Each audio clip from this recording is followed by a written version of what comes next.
A veteran loan officer at a major bank in Mumbai relies on an AI tool to approve home mortgages.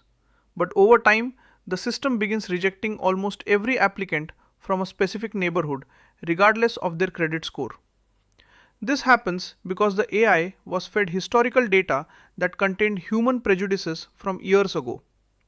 In the language of ISO 42001, we call this algorithmic bias, a systematic error where an AI model produces consistently skewed results due to flawed training data. In everyday terms, it is simply a machine learning to repeat our old mistakes because it thinks those mistakes are the correct way to behave. It is like training a parrot to speak but only teaching it rude words. The bird isn't being mean, it is just repeating what it heard. As auditors, we don't look for perfection, but we must look for evidence that the organization is actively monitoring for these patterns. If a company claims its AI is neutral but hasn't tested it against diverse datasets, they have a massive governance gap. So now that we have mastered the core concept of algorithmic bias, you might be wondering how we can measure whether an AI's output is actually equitable and fair. Well, that brings us right into our next step, which is the pursuit of fairness in AI systems. Consider a digital health application in Bangalore designed to prioritize medical appointments for patients. If the AI prioritizes people who live closer to the hospital because they have more data points in the system, it is technically acting on logic, but it is fundamentally unfair to patients in rural areas who need the help more. Fairness in an AI context is the commitment to ensuring that a system does not create or reinforce discriminatory outcomes for any group. If we translate that into simple language, fairness is just ensuring that your AI treats everyone with the same level of opportunity, regardless of their background or digital footprint. You have probably seen this at the office, where a new software tool works perfectly for the tech-savvy employees but completely alienates the veterans who have been there for years. We need to document the criteria for what fair looks like in each specific project. If you cannot explain who might be disadvantaged by your system, you cannot audit it. So, now that we have mastered how to define and identify fairness, you might be wondering what happens when we need to explain why an AI made a specific life-altering decision. Well, that brings us right into our next step, which is the critical concept of explainability. A customer in Chennai applies for an insurance claim through an automated portal and gets an instant denied message. But when they call the office, the staff says, "I am sorry, the computer made the decision, I don't know why." This is the classic black box problem. Explainability is the requirement that an AI system's decision-making process must be understandable by humans. In a more casual sense, explainability is just the show your work rule we were taught in school. If an AI denies a loan or filters a resume, it must be able to output the primary reasons for that decision in a way that a regular person can read and comprehend. As auditors, we look for traceability. If the AI cannot explain itself, it cannot be trusted. It is not enough for the model to be accurate. It must also be interpretable. If you have ever had to explain a complex project to a skeptical stakeholder, you know that if you can't articulate the why, you lose the room. The same applies to our AI systems.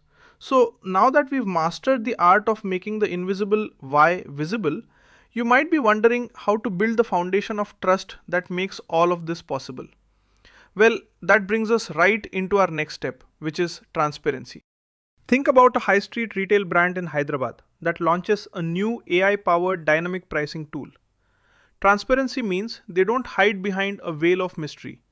They openly tell their customers that AI is being used to adjust prices and explain the factors involved, like supply, demand, or seasonal trends.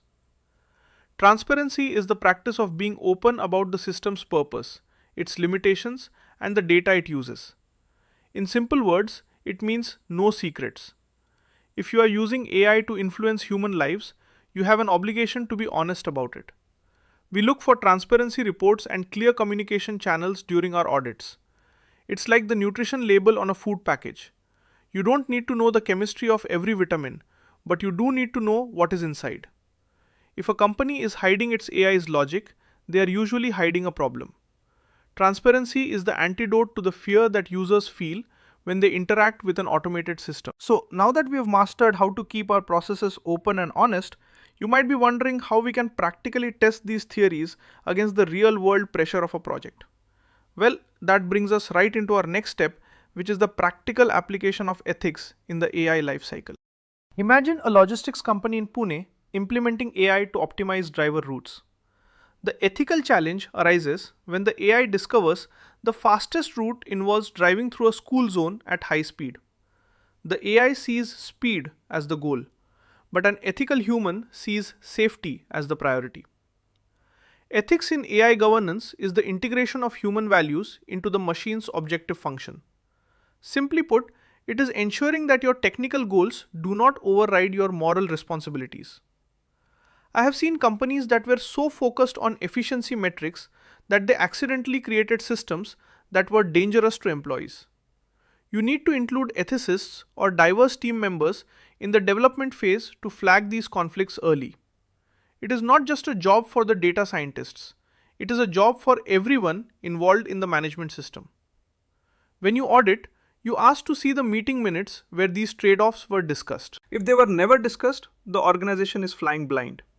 So, now that we've mastered how to weave ethics into the daily technical grind, you might be wondering how we keep this standard high as our tools and teams change. Well, that brings us right into our next step, which is the final journey of continuous evolution.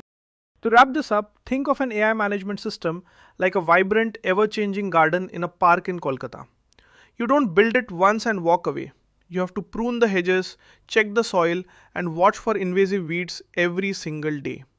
As an auditor, your role is to ensure the organization has a mechanism for this perpetual evolution. We aren't just looking for a static state of being compliant. We are looking for the capacity to grow, change, and improve. If the organization isn't learning from its past mistakes, like the lone bias we talked about in the first scene, then it isn't truly governing. The goal of ISO 42001 is to turn AI governance into a standard business habit, as normal as checking your emails or reviewing your monthly budgets. You are now equipped with the vocabulary and the mindset to look at AI systems, identify the risks, and demand the accountability that society deserves.